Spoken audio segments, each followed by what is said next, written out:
Okay, Pip. Okay, here we are. Wednesday, 7th October.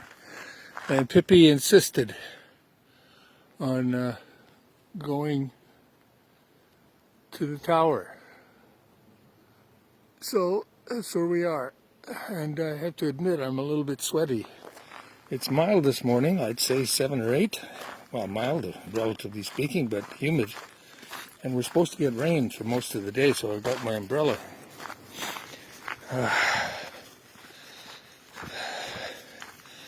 And I have to admit that I wasn't really planning to come up to the tower today.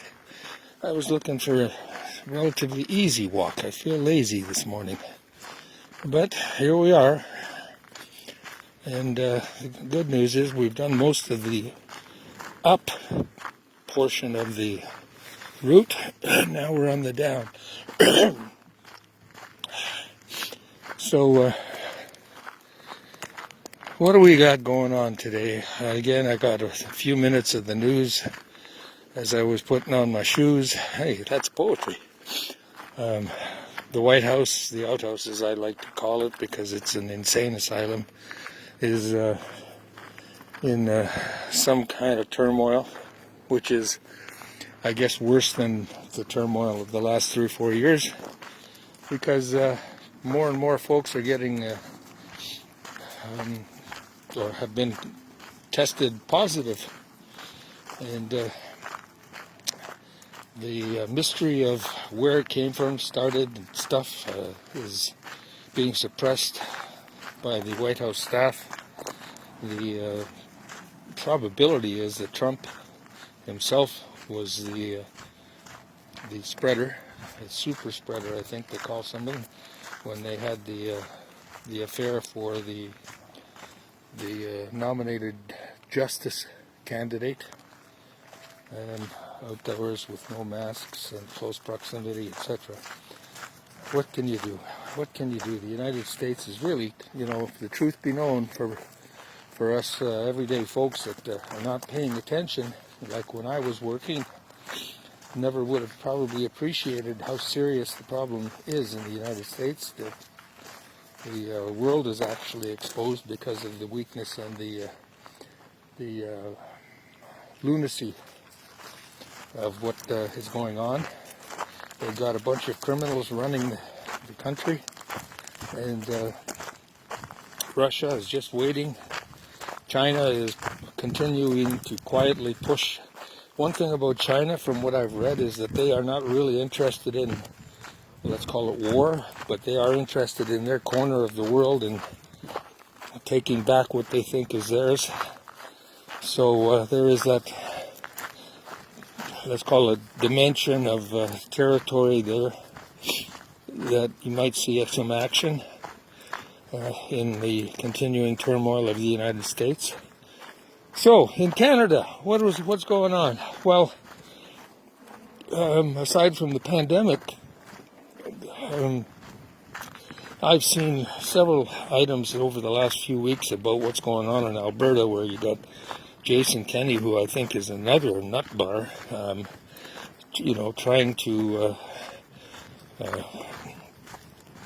reclaim the public parks for exploration of minerals and oil and gas, basically destroying some of the green and refuge territories in the province, or potentially destroying them anyway. And then you've got the continuing idiocy of oil on their mind. I think I mentioned a week or two ago about the costs of cleanup of the tar sands far exceeds, in fact, the profitability of the industry over the 30 or 40 years. So there's a nut bar in charge, and I think the population of Alberta is starting to realize how dangerous, how damaging this guy is with his gang. I don't know, for example, when the next election might be to help save. Let's have a look here. This panorama here, it's not really the best, but you get a sense in the far distance, You know, we got the clouds coming and the rain is starting, just sprinkling. This piece of land here is basically fill from, I guess, various trucks over the years. I know that when Pippi or Sadie and I used to walk here, this flat part here wasn't there. For the most part, there was a few, let's call it truckloads like this. Anyway, we're coming around the corner. We might get a little better view. Come on, Pip. Come on, girl. Come on. Come on. Let's go. So yesterday, Pippi was moving a little slowly in the late afternoon. We had our regular 2 walks. And so I gave her a little dose of CBD with her nighttime cookie. And she seems to be okay today. But I'm watching her. The hips are supposed to be a problem for her breed. And at her age, we've got to be vigilant. So here we have a little bit better view. You can see the rain is kind of misting over the hills there. It would be a nice picture to try to paint, but I haven't got the skill yet to be able to do it. But we're working on it slowly but surely.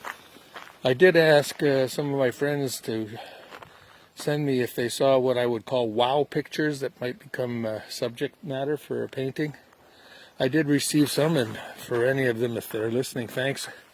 I'm going to just keep them in my file, so to speak, of potential subjects.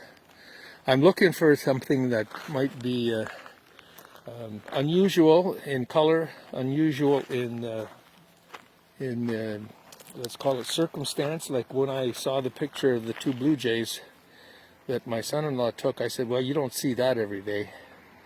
And the same with the butterfly that I tried to do, which I may try to do those 2 again when I've got a little bit more skill under my belt, so to speak.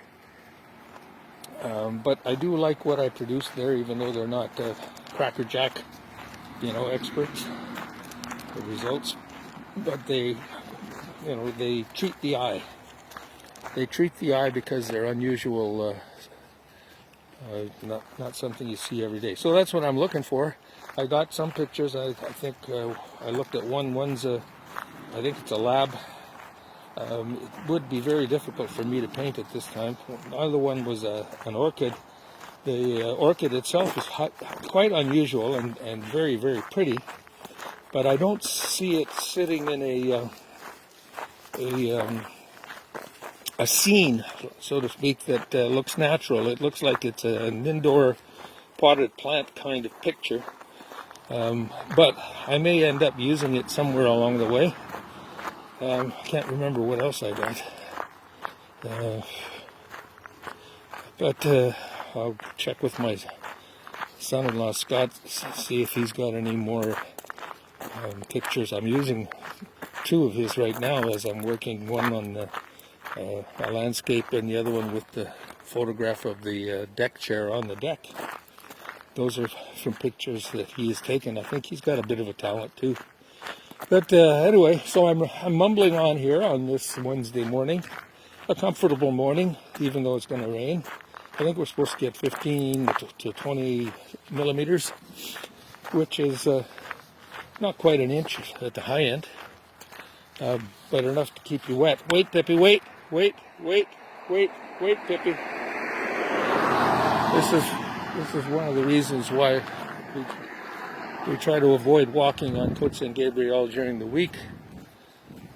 We don't always succeed, but it's the traffic. Anyway, on that note, we'll sign off. Pippi, Pip. Okay.